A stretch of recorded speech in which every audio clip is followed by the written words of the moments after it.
Bonjour à toutes et à tous, bienvenue à ceux qui nous rejoindraient à l'instant. Nous sommes en direct depuis la paroisse Saint-Jean-Baptiste de la Salle, dans la banlieue sud-ouest de Rome, pour participer à la messe présidée par le Saint-Père Benoît XVI en ce deuxième dimanche de Carême. Le pape qui effectue ici, aujourd'hui, traditionnellement, en ce temps de Carême, une visite pastorale en tant qu'évêque de Rome, dans une des paroisses donc de son diocèse. Le pape est d'abord accueilli par un groupe d'enfants, vous le voyez ici sur vos images, des enfants et des jeunes de la paroisse. Le Saint-Père effectue cette visite pastorale en compagnie de son cardinal vicaire, Monseigneur Agostino Vallini, l'évêque auxiliaire pour ce secteur de Rome, Monseigneur Scavon, et puis la messe sera concélébrée également par le curé de la paroisse, le père Perugini Giampaolo, deux vicaires et une dizaine d'autres prêtres du secteur. La paroisse Saint-Jean-Baptiste de la Salle compte quelques 12 à 13 000 habitants, d'environ 3 000 familles, principalement des jeunes ménages avec des enfants en bas âge ou des adolescents. Cette présence de nombreux enfants et de jeunes confère évidemment une vocation particulièrement éducative à la paroisse. Et l'on peut donc dire combien il est providentiel que Saint Jean-Baptiste de la Salle en soit le saint patron, lui qui est le fondateur des écoles chrétiennes au XVIIe siècle et qui est devenu le patron universel des éducateurs.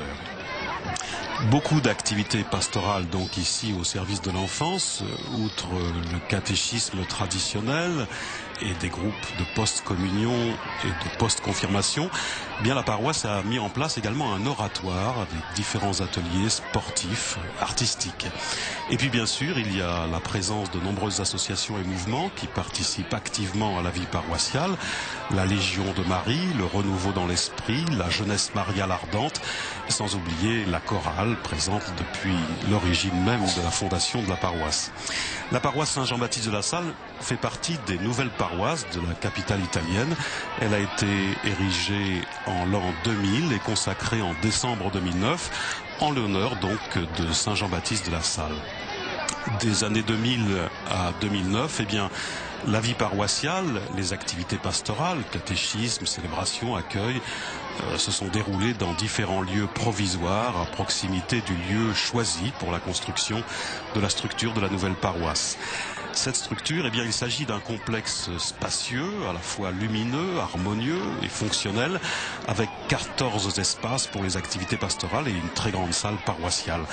La conception en est due à l'architecte Giovanni Spina. L'église est conçue comme un vaisseau, un navire qui évoque l'arche de Noé pour l'Ancien Testament et la barque de Pierre, naturellement, pour le Nouveau Testament.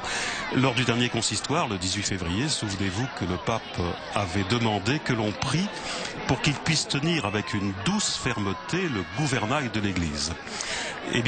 Dans l'abside, vous découvrirez tout à l'heure aussi un grand tableau du peintre Mario Caffaro, une peinture immense de 65 mètres carrés représentant Saint Jean-Baptiste de la Salle au milieu des enfants, une œuvre offerte par les frères des écoles chrétiennes de Turin au diocèse de Rome.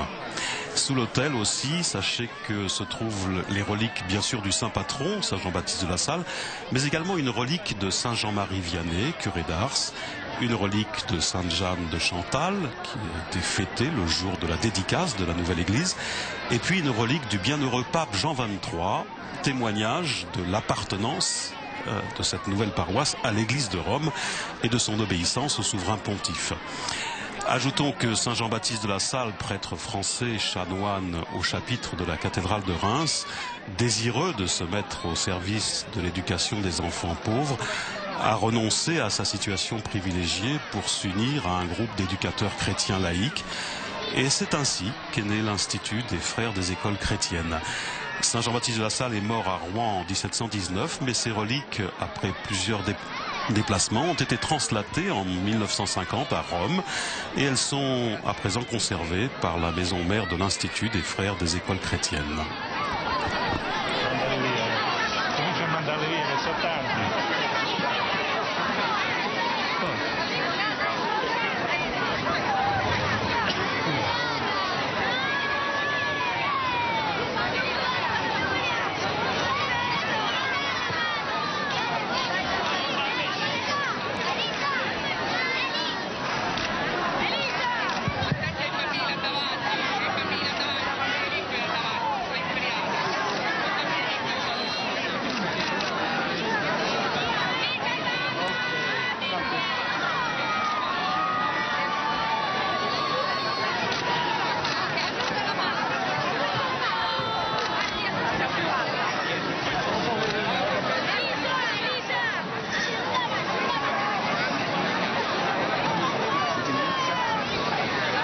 Voilà, vous voyez le Saint-Père au milieu des enfants et des jeunes, Saint-Père très heureux, très attentif, tout à fait dans son élément.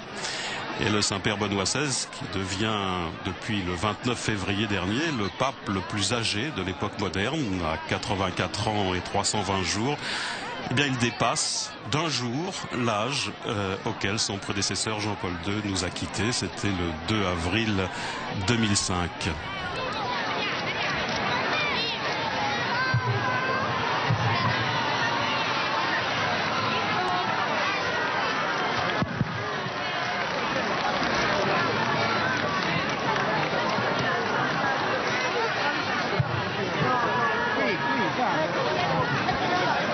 Cari bambini, buona domenica, buona giornata. Per me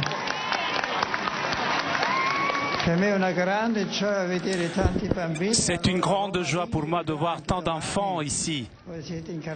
Vous êtes en marche de catéchèse. Vous apprenez Jésus, ce qu'il a fait, ce qu'il a dit, il a souffert aussi. Et vous apprenez aussi l'Église et les sacrements. Et vous apprenez à vivre. Et Jésus nous apprend à vivre. Je vous souhaite à vous tous un bon dimanche. Et je souhaite aussi une bonne Pâques dès aujourd'hui. Et je vous remercie de votre accueil.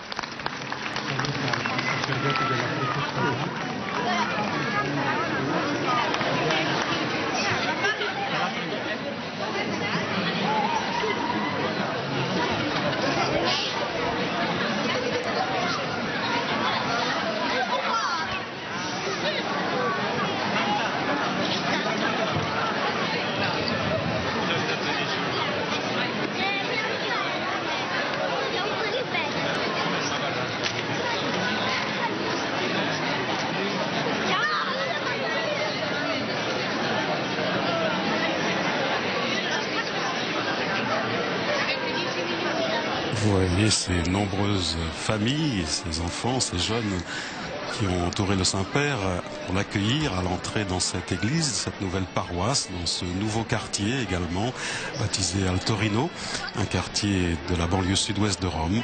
Et puis ce tableau dont je vous parlais à l'instant, ce tableau avec Saint Jean-Baptiste de la Salle, le saint patron de cette nouvelle paroisse de la banlieue de Rome. Ce tableau qui représente Saint Jean-Baptiste de la Salle, parlant aux enfants du Seigneur, pointant, vous le voyez, le ciel.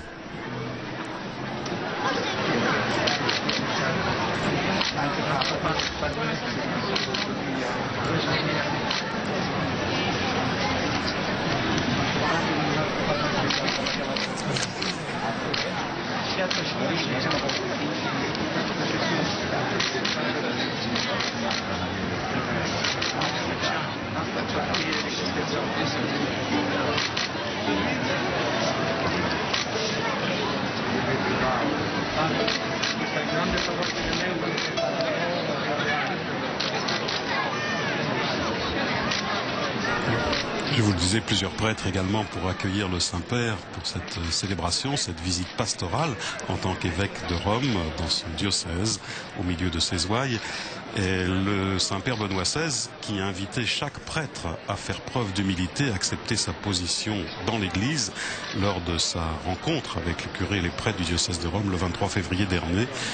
Et le Saint-Père a appelé chacun d'entre eux à dépasser la tentation originelle de l'orgueil qui consiste à vouloir être vénéré par les autres et à apprendre à accepter chacun sa position dans l'Église. Et devant son clergé, qu'il a comparé à une armée de Dieu capable de s'engager dans les batailles nécessaires pour promouvoir son royaume, le pape a affirmé qu'une foi adulte devait savoir s'émanciper de la dictature des médias et de la dépendance aux opinions du monde, affirmant que suivre le Christ supposait d'entrer dans un cheminement d'humilité. Benoît XVI a rappelé que le contraire de l'humilité était l'orgueil, racine de tous les péchés, qui consistait à vouloir apparaître, à être quelqu'un, être accepté par les autres et évidemment vénéré par les autres. Au contraire, aux yeux du pape, être chrétien, c'est dépasser cette tentation originelle et également accepter aussi l'autre qui est peut-être plus grand que soi et accepter aussi ses propres limites. Les autres, avec soi-même, forment une grande symphonie, disait le Saint-Père, de l'Église et de la création.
Mais ce portrait de Saint Jean-Baptiste de La Salle, qui est né dans une famille de juristes, est né de 11 enfants, 3 filles et 8 garçons, fils de Louis de La Salle, conseiller au présidial de Reims, et de Nicole de Mouette de Brouillet, en l'hôtel de La Salle à Reims, encore visible actuellement d'ailleurs. Son père le destine à une carrière juridique, mais Jean se sent la vocation religieuse. Tonsuré à 11 ans, il se destine à la prêtrise, formé à la Sorbonne et au séminaire de Saint-Sulpice à Paris, dont la spiritualité le marque profondément. Eh bien, il devient dès le 7 janvier 1667 chanoine à Reims. Il étudie la théologie à Paris et il est ordonné prêtre le 9 avril 1678. Enfin, en 1680, il est reçu docteur en théologie. Dans sa ville natale, on lui confie la fondation d'écoles paroissiales pour enfants pauvres. Et dès 1679, il rencontre Adrien Niel et fonde pour les pauvres, donc une école gratuite.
Vous avez pu recevoir sur vos images ces 2 grandes fenêtres qui sont comme les voiles de ce navire conçu par l'architecte.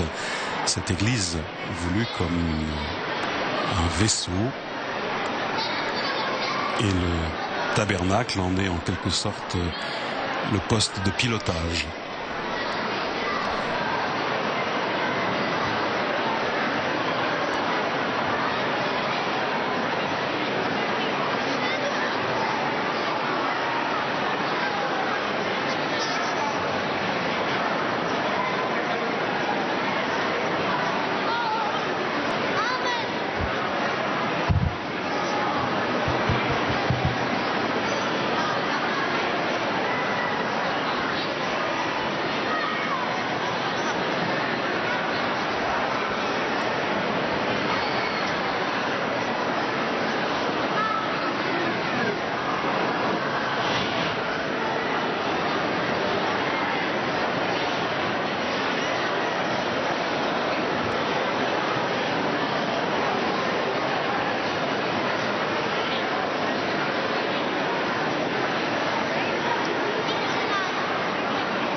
Le 23 février également, le Saint-Père Benoît XVI, dans sa réflexion adressée aux prêtres du diocèse de Rome, est aussi revenu sur l'année de la foi, qu'il a aussi appelée année du catéchisme.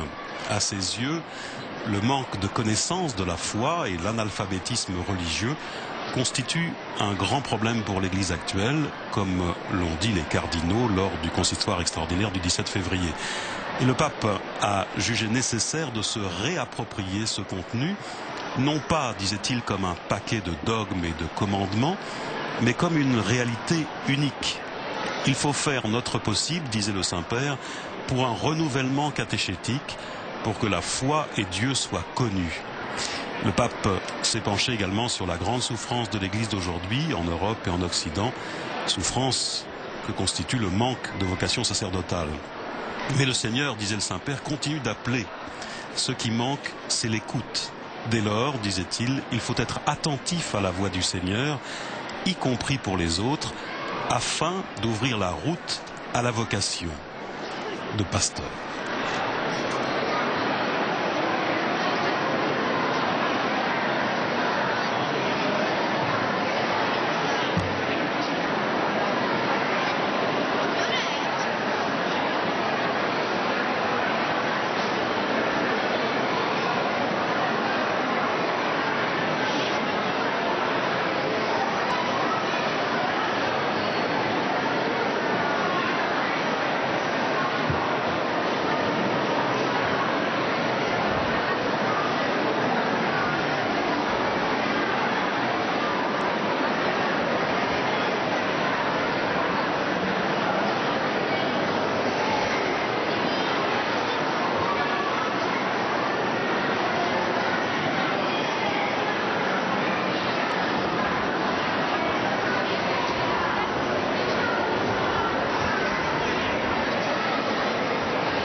Je vous disais que Saint Jean-Baptiste de La Salle avait fondé cette congrégation des frères des écoles chrétiennes.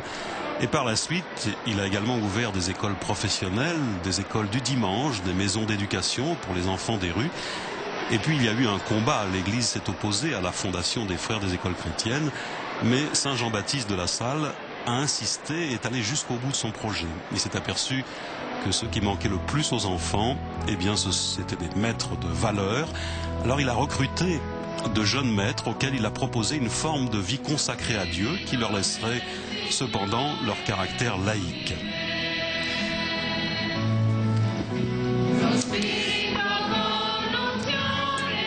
Et voici donc que s'avance la procession d'entrée pour une célébration eucharistique. Vous l'avez vu dans toute la simplicité de la couleur locale de cette paroisse qui accueille son évêque, le pape Benoît XVI. Nous chantons l'hymne « L'Esprit du Seigneur est sur moi, il m'a consacré par l'onction, il m'a envoyé porter aux pauvres la bonne nouvelle du salut ».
voyez la sollicitude, la tendresse paternelle de Benoît XVI comme évêque de Rome, qui prend le temps de saluer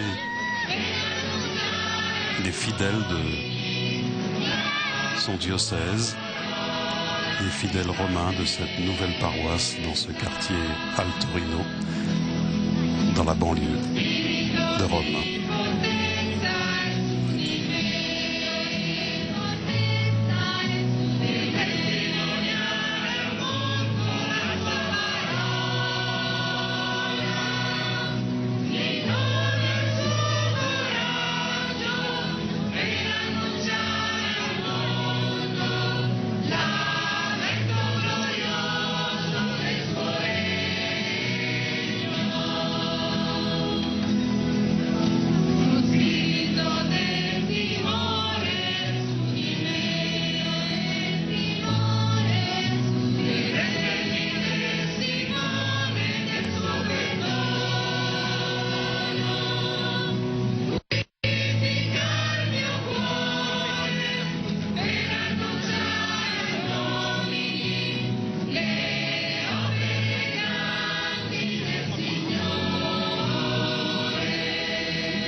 Carissimo Papa Benedetto, très cher Saint-Père, la voix et mon cœur et votre famille qui vous salue, joyeuse, et qui vous accueille avec énormément de joie et de gratitude.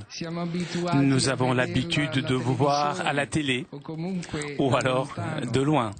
Et cela ne semble pas vrai de vous avoir ici parmi nous, tellement proche.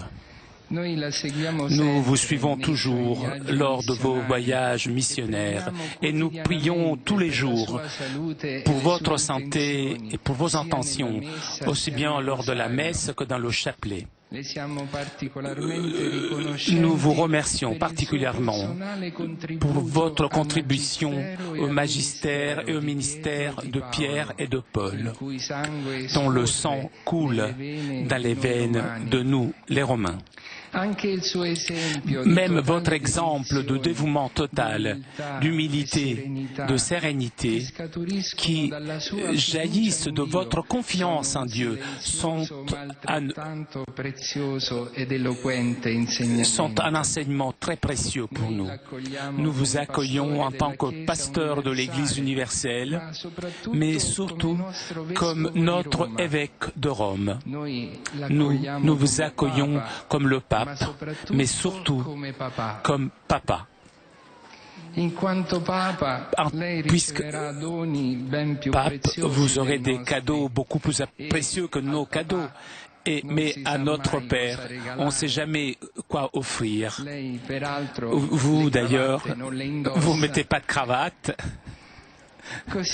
Et donc, nous vous offrons des cadeaux symboliques. Maurizio et Alessandro vous donneront le maillot de notre oratoire avec votre nom gravé. Et tout cela signifie notre désir de vivre dans l'Église comme dans une grande famille et notre engagement à grandir humainement et spirituellement pour nous amuser et pour nous convertir au Christ Jésus et à son évangile de vie.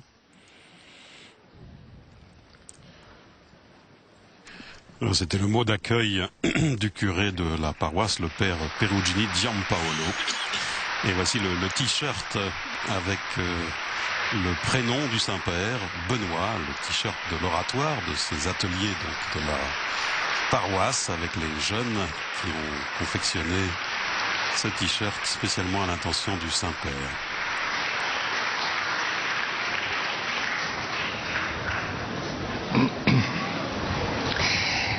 Don Hiroto vous donnera aussi ce cierge pascal peint par lui-même.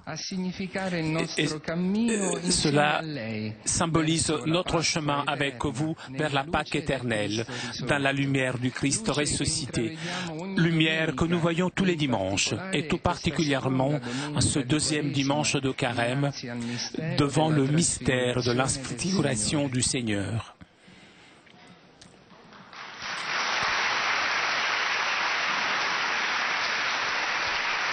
Et voilà donc le cierge décoré par un des vicaires de la paroisse, le père Hiroto Tanaka, japonais, qui offre donc au Saint-Père ce cierge.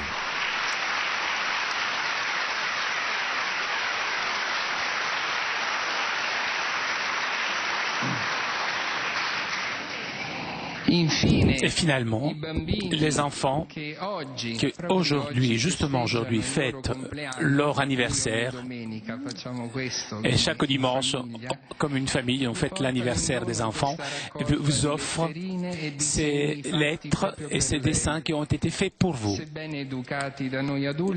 Même si éduqués par les adultes, eh bien ce sont eux nos maîtres. Les enfants, en effet, vous donnent eux-mêmes et leur amour.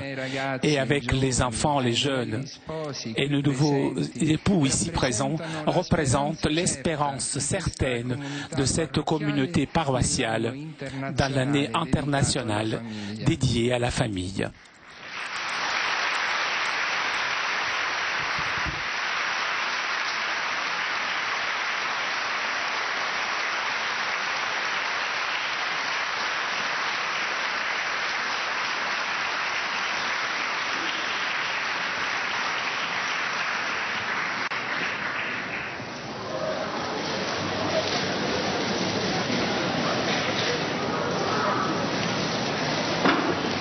Guardate che disegno. Regardez que ces dessins sont beaux.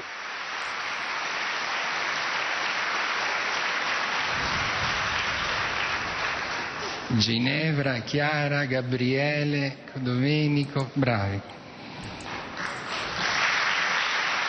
Voilà, on félicite les enfants qui ont fait tous ces dessins. Nous attendons de recevoir de vous, Saint-Père, le don le plus précieux qui existe, le Seigneur notre Jésus-Christ, présent dans l'Eucharistie, qui d'ici peu nous parlera par vous pour rester fort dans la véritable foi, pour nous illuminer sur le chemin à suivre et sur les décisions à prendre dans l'époque où nous vivons. Nous vous remercions parce que ce que vous nous direz consolera notre cœur, nourrira notre intelligence, formera nos consciences, élèvera nos âmes. Nous vous remercions de votre présence et pour l'expérience de voir en vous, comme dans un miroir, l'unité et l'unicité de notre être Église, d'entendre la chaleur de l'amour et goûter la beauté de faire partie de la famille de Dieu.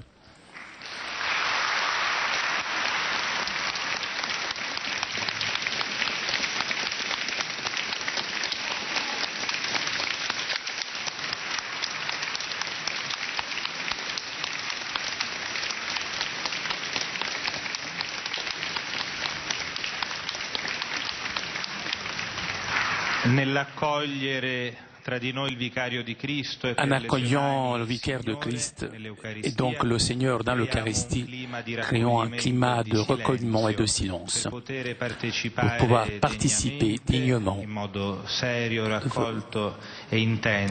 de façon intense à cette célébration.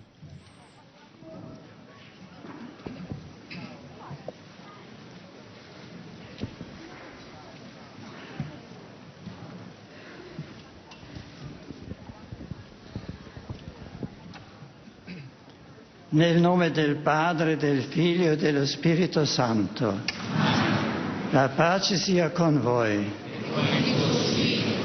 Fratelli e sorelle, Frères et sœurs, pour célébrer les mystères, reconnaissons nos péchés.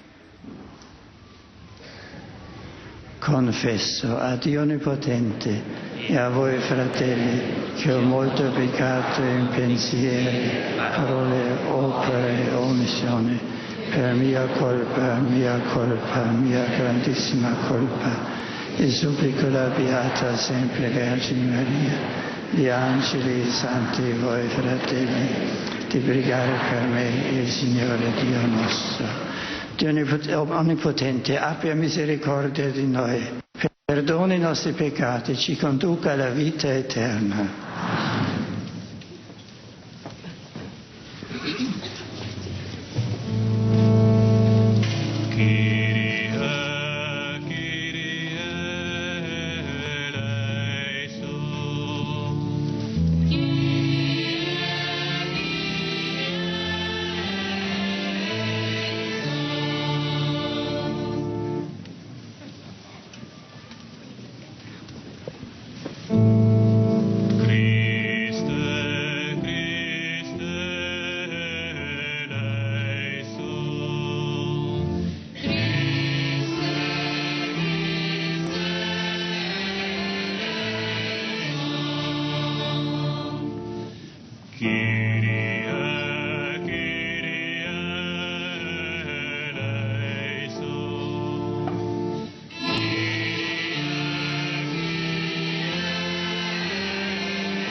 Preghiamo, o Padre che ci chiami ad ascoltare il tuo amato Figlio, nutri la nostra fede con la tua parola e purifica gli occhi del nostro spirito perché possiamo godere la visione della tua gloria. Per il nostro Signore Gesù Cristo, tuo Figlio, che è Dio, e vive e regna con te nell'unità dello Spirito Santo per tutti i secoli dei secoli.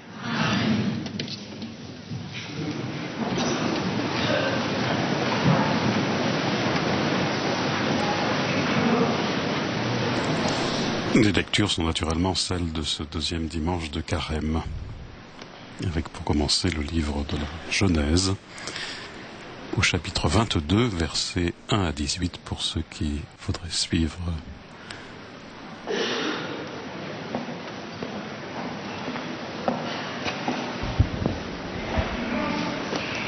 Dal libro della Genesi. In quei giorni Dio mise alla prova Abramo e gli disse: Dieu mit Abraham à l'épreuve et lui dit: Abraham. Celui-ci répondit: Me voici. Dieu dit: Prends ton fils unique, celui que tu aimes, Isaac. Va au pays de Moria et là, tu l'offriras en sacrifice sur la montagne que je t'indiquerai. Abraham se leva de bon matin, sella son âne et prit avec lui 2 de ses serviteurs et son fils Isaac. Il fendit le bois pour le sacrifice et se mit en route vers l'endroit que Dieu lui avait indiqué. Abramo, Abramo. Le troisième jour, Abraham, levant les yeux, vit l'endroit de loin. Abraham dit à ses serviteurs, restez ici avec l'âne. Moi et l'enfant, nous irons jusque là-bas pour adorer, puis nous reviendrons vers vous. Abraham prit le bois pour le sacrifice et le chargea sur son fils Isaac. Il prit le feu et le couteau, et tous deux s'en allèrent ensemble. Isaac interrogea son père Abraham. « Mon père, eh bien mon fils ?» Isaac reprit. « Voilà le feu et le bois, mais où est l'agneau pour l'holocauste ?» Abraham répondit. « Dieu saura bien trouver l'agneau pour l'holocauste, mon fils. » Et ils s'en allaient tous les deux ensemble. Ils arrivèrent à l'endroit que Dieu avait indiqué. Abraham, il va à l'autel et disposa le bois, puis il lia son fils Isaac et le mit sur l'autel par-dessus le bois. Abraham étendit la main et saisit le couteau pour immoler son fils. Mais l'ange du Seigneur l'appela du haut du ciel et dit « Abraham, Abraham !» Il répondit « Me voici !» L'ange lui dit « Ne porte pas la main sur l'enfant, ne lui fais aucun mal. Je sais maintenant que tu crains Dieu. Tu ne m'as pas refusé ton fils unique. » Abraham leva les yeux et vit un bélier qui s'était pris les cornes dans un buisson. Il alla prendre le bélier et l'offrit en holocauste à la place de son fils. Du ciel, l'ange du Seigneur appela une seconde fois « Abraham !» Je le jure par moi-même, déclare le Seigneur, parce que tu as fait cela, parce que tu ne m'as pas refusé ton fils unique, je te comblerai de bénédictions, je rendrai ta descendance aussi nombreuse que les étoiles du ciel et que le sable au bord de la mer, et ta descendance tiendra les places fortes de ses ennemis. Puisque tu m'as obéi, toutes les nations de la terre s'adresseront l'une à l'autre, la bénédiction par le nom de ta descendance. Et nous prenons le psaume responsorial, le psaume 115. Je marcherai en présence du Seigneur sur la terre des vivants.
La liturgie de la parole se poursuit avec à présent l'épître aux Romains, chapitre 8, versets 31 à 34. Fratelli, se Dio è per noi, chi sarà contro noi? Frères, si Dieu est pour nous, qui sera contre nous? Il n'a pas refusé son propre Fils, il l'a livré pour nous tous. comment pourrait-il, avec lui, ne pas nous donner tout?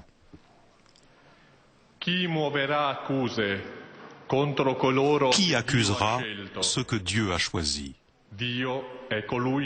Puisque c'est Dieu qui justifie. Qui pourra condamner? Puisque Jésus-Christ est mort, plus encore, il est ressuscité. Il est à la droite de Dieu et il intercède pour nous.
De l'Évangile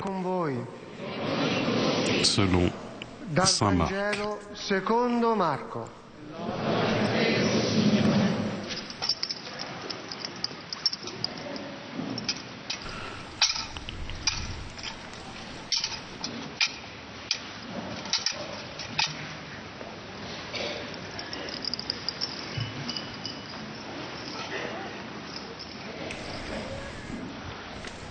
In quel tempo Gesù prese con sé Pietro, Giacomo et Giovanni.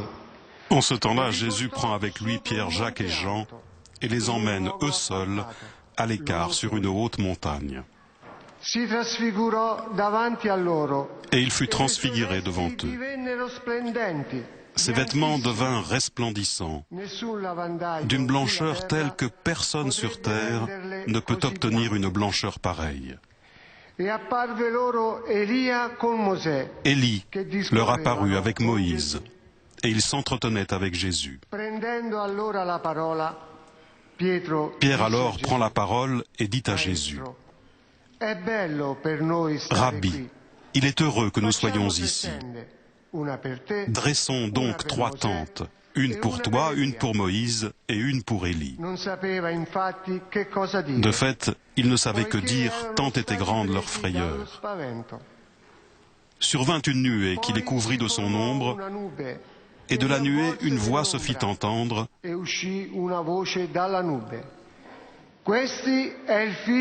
Celui-ci est mon fils bien-aimé, écoutez-le.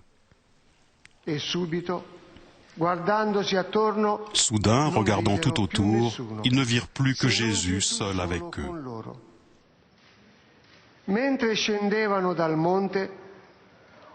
En descendant de la montagne, Jésus leur défendit de raconter à personne ce qu'ils avaient vu avant que le Fils de l'homme soit ressuscité d'entre les morts.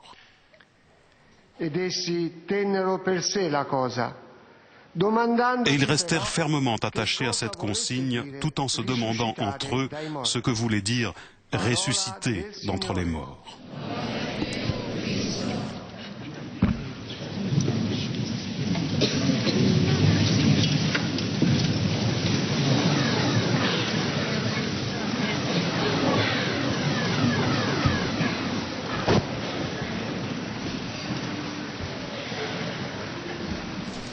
Et nous écoutons maintenant l'homélie du Saint-Père Benoît XVI, évêque de Rome.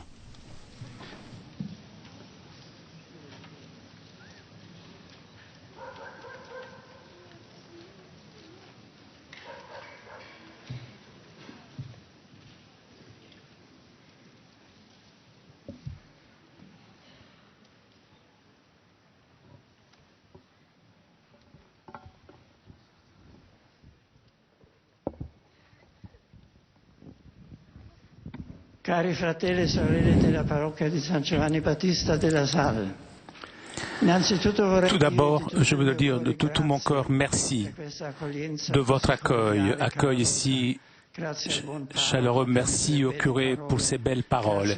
Merci pour cet esprit de famille que je trouve. Nous sommes réellement une famille de Dieu. Et vous voyez donc chez le pape, vous voyez aussi un père. Et je vous encourage donc. Nous devons penser que le pape aussi, ce n'est pas la dernière instance. La dernière instance, c'est le Seigneur. Et demandons au Seigneur de comprendre du message de ce deuxième dimanche du Carême.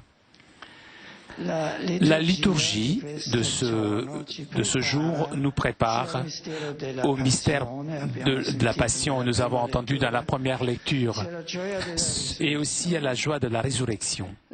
La première lecture nous raconte l'épisode où Dieu met à l'épreuve Abraham. Il avait un fils unique, Isaac, qui était né alors qu'il était vieux.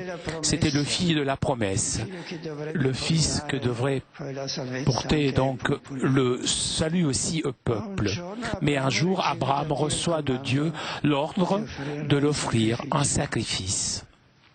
Le patriarche âgé se trouve donc face à la perspective d'un sacrifice que pour lui le Père est certainement le plus grand que l'on puisse imaginer.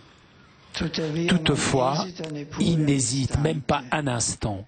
Et après avoir préparé le nécessaire, il part avec Isaac pour le lieu établi. Et nous pouvons nous imaginer cette marche vers le sommet de la montagne. Qu'est-ce qui est arrivé dans son cœur et dans le cœur de son fils? Là, il construit un autel, il place le bois, il a lié l'enfant, il prend le couteau pour l'immoler. Abraham, il a complètement confiance en Dieu et il est prêt aussi à sacrifier son propre fils et avec son fils aussi l'avenir, puisque sans son fils, la promesse de la terre est rien. Tout termine et en sacrifiant son fils, il se sacrifie lui-même, tout son avenir, toute sa promesse. Et c'est un élément, un acte de foi très fort. Dans ce moment, est arrêté par un ordre qui vient de haut. Dieu ne veut pas la mort, mais la vie. Et le véritable sacrifice, ce n'est pas la mort, mais la vie. Et l'obéissance d'Abraham devient source d'une immense bénédiction jusqu'à aujourd'hui. Laissons donc, mais nous pouvons méditer ce mystère. Dans la deuxième lecture, Saint Paul dit que Dieu lui-même a réalisé un sacrifice. Il a donné son propre fils. Il l'a donné sur la croix pour vaincre le péché et la mort, pour vaincre le malin et pour dépasser toute la malice qui existe dans le monde. Et cette extraordinaire miséricorde de Dieu suscite l'admiration de l'apôtre et une confiance profonde en la force de son amour, de l'amour de Dieu pour nous. Il dit en effet, Saint Paul, Dieu, il n'a pas refusé son propre Fils, il l'a livré pour nous tous. Comment pourrait-il, avec lui, ne pas nous donner tout? Il nous donne tout, Dieu, et Dieu continue sous la puissance du sacrifice rédempteur du Christ contre tout autre pouvoir qui pourrait mettre en danger notre vie. Il se demande qui accusera ceux que Dieu a choisis.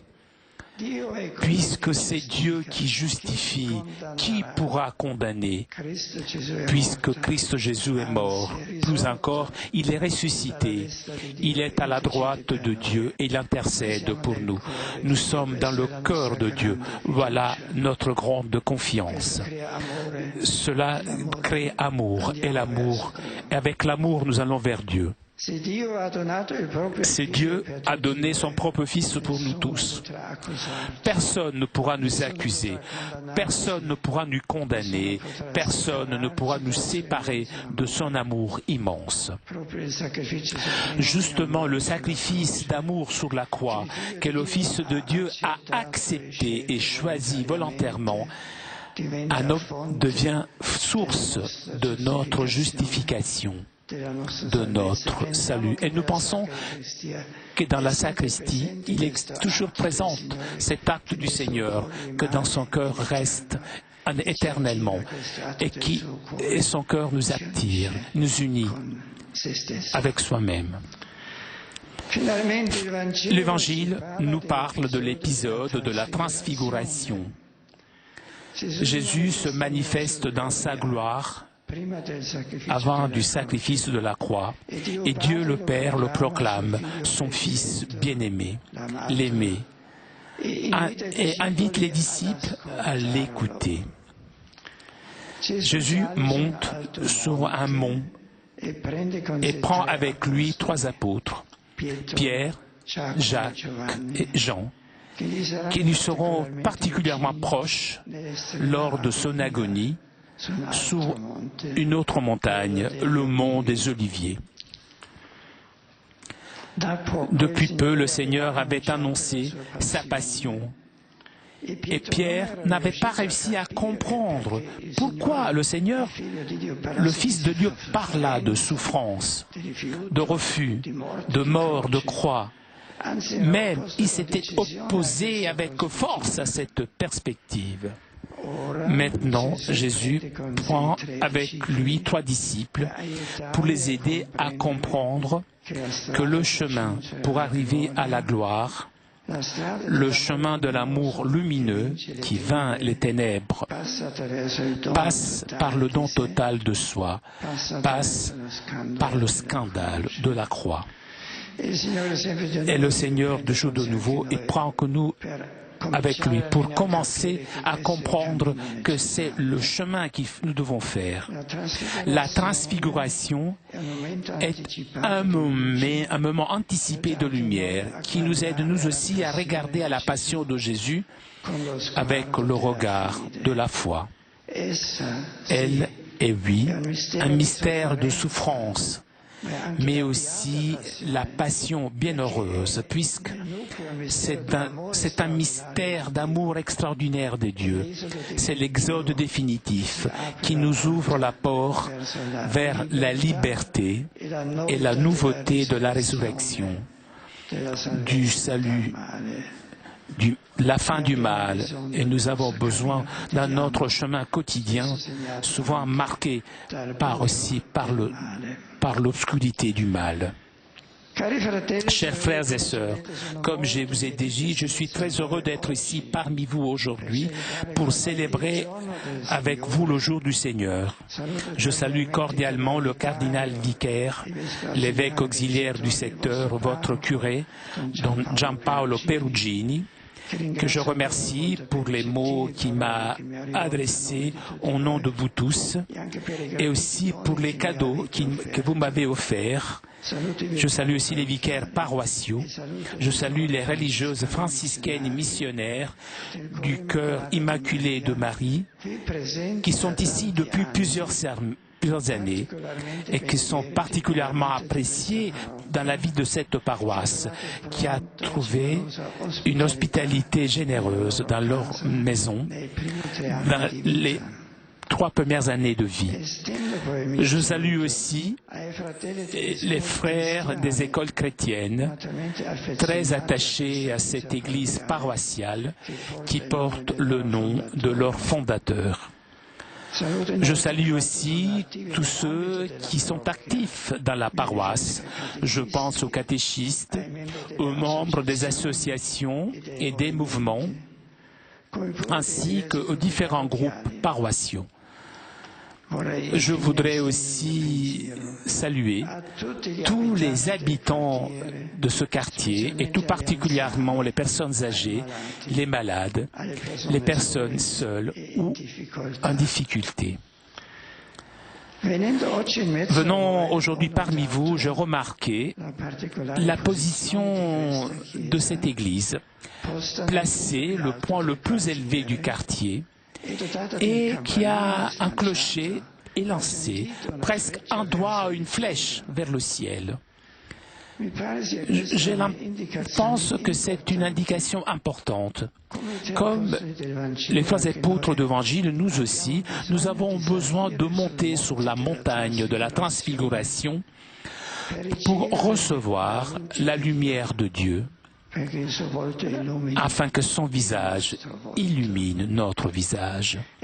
Et c'est dans la prière personnelle et communautaire que nous rencontrons le Seigneur, pas comme une idée ou une proposition morale, mais comme une personne qui veut être en rapport avec nous, qui veut être notre ami et qui veut renouveler notre vie pour la rendre comme la sienne. Mais cette rencontre, ce n'est pas seulement quelque chose de personnel. Votre Église, placée dans le point le plus élevé du quartier, vous rappelle que l'Évangile doit être communiqué, annoncé à tous. N'attendez pas que d'autres viennent vous apporter des messages différents qui ne mènent pas à la véritable vie, mais devenez vous-même des missionnaires du Christ et rencontrez vos frères là où ils travaillent, où ils étudient, où ils passent leur temps libre. Je connais les œuvres d'évangélisation que vous êtes en train de réaliser, et tout particulièrement grâce à l'oratoire appelé Étoile polaire. Je suis heureux de porter aussi cette chemise que vous m'avez offerte. Cet oratoire, grâce au volontariat de personnes compétentes, généreuses, et avec l'implication des familles, l'on favorise l'agrégation des enfants grâce à des activités sportives, sans négliger cependant leur formation culturelle grâce à l'art, la musique. Et surtout, on éduque au rapport avec Dieu, aux valeurs chrétiennes, à une toujours plus consciente participation à la célébration eucharistique du dimanche. Je me réjouis que le sens d'appartenance à la communauté paroissiale ait mûri et se soit consolidé tout le long des années. La foi doit être vécue ensemble et la paroisse est un lieu où l'on apprend à vivre sa propre foi dans le « nous » de l'Église. Je voudrais vous encourager afin que grandisse aussi la co-responsabilité pastorale dans une perspective de communion authentique parmi toutes les réalités présentes qui sont appelées à marcher ensemble, à vivre la complémentarité dans la diversité, à témoigner le nous de l'Église, de la famille de Dieu. Je connais l'engagement que vous mettez dans la préparation des enfants, des adolescents, au sacrement de la vie chrétienne.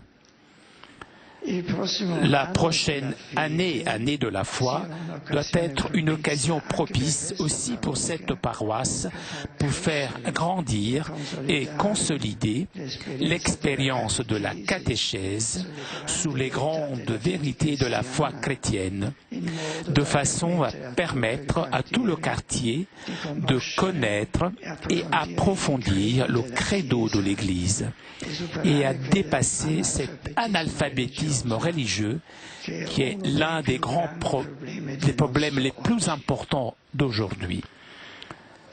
Chers amis, votre communauté est jeune. Il y a des familles jeunes. Il y a beaucoup d'enfants, des adolescents qui habitent ce quartier. À ce propos, je voudrais rappeler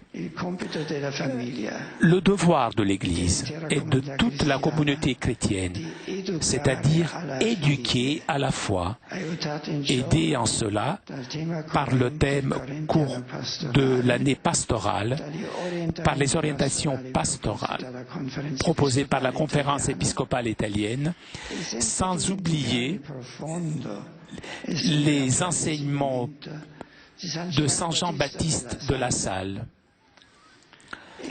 Tout particulièrement, chère famille, vous êtes le milieu de vie où l'on fait ses premiers pas de la foi. Je vous demande d'être une communauté où l'on apprend à connaître et à aimer toujours plus le Seigneur. Communauté où l'on s'enrichit réciproquement pour vivre une foi vraiment adulte. Je voudrais rappeler à vous tous l'importance et la centralité de l'Eucharistie dans la vie personnelle et communautaire. Que la Sainte Messe soit au centre de votre dimanche. La Sainte Messe doit être redécouverte et vécue comme un jour de Dieu et de la communauté, jour où louer et célébrer celui qui est mort et ressuscité pour notre salut. Jour où vivre ensemble dans la joie d'une communauté ouverte et prête à accueillir toute personne, seule ou en difficulté. Réunis autour de l'Eucharistie, en effet, nous ressentons plus facilement que la mission de toute communauté chrétienne est celle d'apporter le message de l'amour de Dieu à tous les hommes. Voilà, puisqu'il est important que l'Eucharistie soit toujours le cœur de la vie des fidèles, comme l'est aujourd'hui. Chers frères et sœurs, depuis le Tabor, le mont de la Transfiguration, l'itinéraire de Carême nous conduit jusqu'au Golgotha, mont du sacrifice d'amour suprême, de l'unique prêtre de la nouvelle et éternelle alliance. Dans ce sacrifice est renfermée la plus grande force de transformation de l'homme et de l'histoire. En prenant sous lui toutes les conséquences du mal et du péché, Jésus est ressuscité le troisième jour comme vainqueur de la mort et du malin. Le Carême nous prépare à participer personnellement à ce grand mystère de la foi que nous célébrerons lors du Triduum de la Passion, de la mort et de la résurrection de Christ.